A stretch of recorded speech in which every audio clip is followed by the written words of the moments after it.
ರೂಮ್ನಲ್ಲಿ ಮಾಜಿ ಕಾರ್ಪೊರೇಟರ್ ಪತ್ನಿ ಆತ್ಮಹತ್ಯೆಯನ್ನ ಮಾಡಿಕೊಂಡಿದ್ದು ಬಸವನಪುರ ವಾರ್ಡ್ ಮಾಜಿ ಕಾರ್ಪೊರೇಟರ್ ಜಯಪ್ರಕಾಶ್ ಅವರ ಪತ್ನಿ ವಿನೋದ ಆತ್ಮಹತ್ಯೆಗೆ ಶರಣಾಗಿದ್ದಾರೆ. ಪತ್ನಿಯ ಸಾವಿನ ವಿಚಾರ ಕೇಳಿ ಗಂಡ ಅಸ್ವಸ್ಥರಾಗಿದ್ದು 3 ವರ್ಷದ ಕಂದಮ್ಮನನ್ನ ವಿನೋದ ಅಗಲಿದ್ದಾರೆ. ವಿನೋದಗೆ ಇತ್ತೀಚೆಗಷ್ಟೇ ಅಪೆಂಡಿಕ್ಸ್ ಆಪರೇಷನ್ ಕೂಡ ಆಗಿತ್ತು. ರೂಮ್ನಲ್ಲಿ ಫ್ಯಾನ್ಗೆ ನೇಣು ಬಿಗಿದುಕೊಂಡು ವಿನೋದ ಆತ್ಮಹತ್ಯೆಯನ್ನ ಮಾಡಿಕೊಂಡಿದ್ದಾರೆ. ಕೂಡಲೇ ವಿಷಯ ತಿಳಿದು ಆಸ್ಪತ್ರೆಗೆ ಮನೆಯವರು ದಾಖಲಿಸುತ್ತಾರೆ. ಆದರೆ ಆಸ್ಪತ್ರೆಯಲ್ಲಿ ಚಿಕಿತ್ಸೆ ಫಲಿಸದೆ ವಿನೋದ ಸಾವನ್ನಪ್ಪಿದ್ದು ಆತ್ಮಹತ್ಯೆಗೆ ಇನ್ನೂ ಕೂಡ ಯಾವುದೇ ನಿಖರ ಕಾರಣ ಏನು ಅಂತ ತಿಳಿದು ಬಂದಿಲ್ಲ.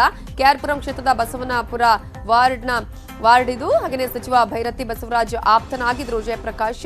2 ದಿನಗಳಿಂದ ಹಬ್ಬ ಮತ್ತು ಗೃಹ ಪ್ರವೇಶ ಸಮಾರಂಭದಲ್ಲೂ ಇವರು ಓಡಾಡ್ಕೊಂಡಿದ್ರು ವಿನೋದ ಅನ್ನುವಂತಹ ಮಹಿಳೆ. ಆದರೆ ರಾತ್ರಿ ಆತ್ಮಹತ್ಯೆ ಮಾಡಿಕೊಂಡಿದ್ದಾರೆ. ಯಾಕೆ ಅನ್ನುವಂತಹ ಬಗ್ಗೆ ಯಾವುದೇ ರೀತಿಯ ಮಾಹಿತಿ ಇನ್ನೂ ಕೂಡ ನಿಖರವಾಗಿ ಸಿಕ್ಕಿಲ್ಲ.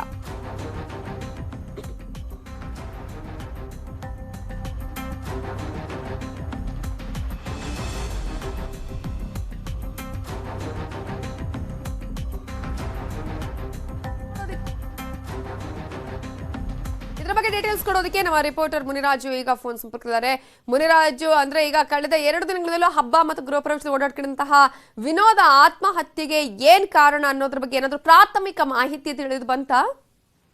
ನವಿತಾ, ಈಗಾಗಲೇ ಪೊಲೀಸರು ಈ ಒಂದು ಪ್ರಕರಣದ ಬಗ್ಗೆ ಒಂದು ತನಿಖೆಯನ್ನ ಮಾಡ್ತಾ ಇದ್ರೆ, ಆದ್ರೆ ಇದುವರೆಗೂ ಸಹ ಆತ್ಮಹತ್ಯೆಗೆ ಏನ್ ಕಾರಣ ಅನ್ನೋದ್ರ ಬಗ್ಗೆ ಇನ್ನೂ ನಿಗೂಢವಾಗಿಯೇ ಇರುವಂತದ್ದು. ಯಾಕಂದ್ರೆ ಪೊಲೀಸರು ಅವ್ರ ಕುಟುಂಬದವರಿಂದ ಕೆಲವು ಮಾಹಿತಿಗಳನ್ನ ಸಂಗ್ರಹ ಮಾಡಿದ್ದಾರೆ. ಆದ್ರೆ ಯಾವ ಕಾರಣಕ್ಕಾಗಿ ಅವರು ಸೂಸೈಡ್ ಮಾಡ್ಕೊಂಡು ಅನ್ನೋದ್ರ ಬಗ್ಗೆ ಇನ್ನೂ ನಿಖರವಾದ ಒಂದು ಆನ್ಸರ್ ಪೊಲೀಸರಿಗೂ ಸಹ ಸಿಕ್ಕಿಲ್ಲ. ಯಾಕಂದ್ರೆ ನಿನ್ನೆ ರಾತ್ರಿ ಅವರು ಮಗುವಿನ ಜೊತೆ ಒಂದು ಕಾಲ ಕಳೀತಿರ್ಬೇಕಾದ್ರೆ ನಂತರ ಏಕಾಏಕಿ ರೂಮ್ಗೆ ಹೋಗಿರ್ತಾರೆ. ಅಲ್ಲಿ ಅವರು ಫ್ಯಾನ್ಗೆ ನೇಣು ಬಿಗಿದ್ಕೊಂಡು ಒಂದು ಆತ್ಮಹತ್ಯೆಯನ್ನ ಮಾಡ್ಕೊಂಡಿರುವಂತದ್ದು. ಆದ್ರೆ ಯಾವ ಉದ್ದೇಶಕ್ಕಾಗಿ ಮಾಡ್ಕೊಂಡಿರೋದು ಈಗ ಕುಟುಂಬದವರು ಸಹ ಒಂದು ಪ್ರಶ್ನೆಗೆ ಕಾಡ್ತಿರುವಂತದ್ದು. ಈಗಾಗಲೇ ಅವರ ಪತಿ ಮತ್ತೆ ಮನೆಯವರಿಂದ ಈ ಬಗ್ಗೆ ಒಂದು ವಿವರಣೆಯನ್ನು ಸಹ ಪಡ್ಕೊಂಡಿದ್ದಾರೆ.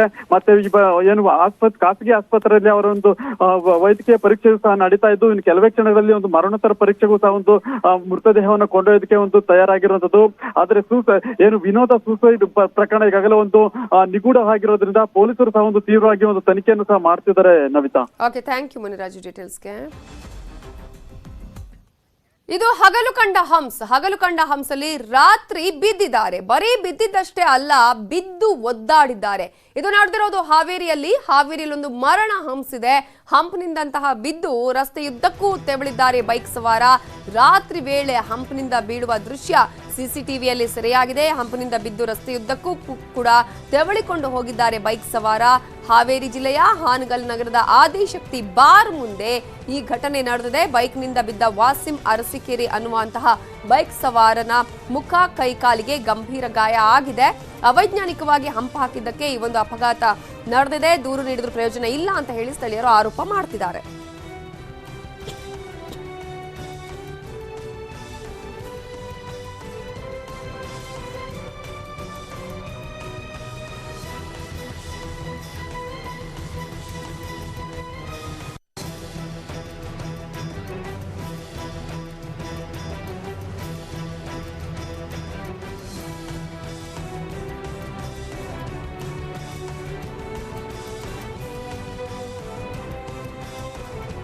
ಹಾವೇರಿಯ ಹಾನಗಲ್ನಲ್ಲಿ ಅವೈಜ್ಞಾನಿಕವಾಗಿ ಯಾವ ರೀತಿಯಾಗಿ ರಸ್ತೆಗಳಲ್ಲಿ ಗುಂಡಿಗಳಿದೆ, ಹಂಪಿದೆ ಅನ್ನೋದನ್ನ ಕೂಡ ನಾವಿಲ್ಲಿ ಗಮನಿಸಬೇಕಾಗುತ್ತೆ.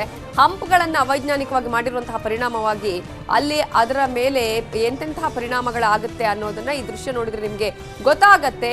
ಅವೈಜ್ಞಾನಿಕ ಹಂಪ್ ಆಗಿದ್ದಕ್ಕೆ ಈ ಅಪಘಾತ ಆಗಿದೆ ಅಂತ ಹೇಳಿ ಸಾಕಷ್ಟು ಬಾರಿ ಈಗ ಸ್ಥಳೀಯರು ಆರೋಪವನ್ನ ಮಾಡಿದ್ದಾರೆ, ಆಕ್ರೋಶವನ್ನ ವ್ಯಕ್ತಪಡಿಸಿದ್ದಾರೆ. ಎಷ್ಟೇ ಬಾರಿ ಇದರ ಬಗ್ಗೆ ದೂರು ಕೊಟ್ಟರು ಕೂಡ ಯಾವುದೇ ಪ್ರಯೋಜನ ಆಗಿಲ್ಲ ಅಂತ ಹೇಳಿ ನೀವು ಒಂದು ದೃಶ್ಯದಲ್ಲಿ ನೋಡ್ತಾ ಇದ್ರೆ ಯಾವ ರೀತಿಯಾಗಿ ಬೈಕ್ ಸವಾರ ಆ ಹಂಪಲ್ಲಿ ಬಿದ್ದು ಇಡೀ ರಸ್ತೆಯುದ್ದಕ್ಕೂ ತೆವಳಿಕೊಂಡು ಹೋಗಿದ್ದಾರೆ ಅಂತ.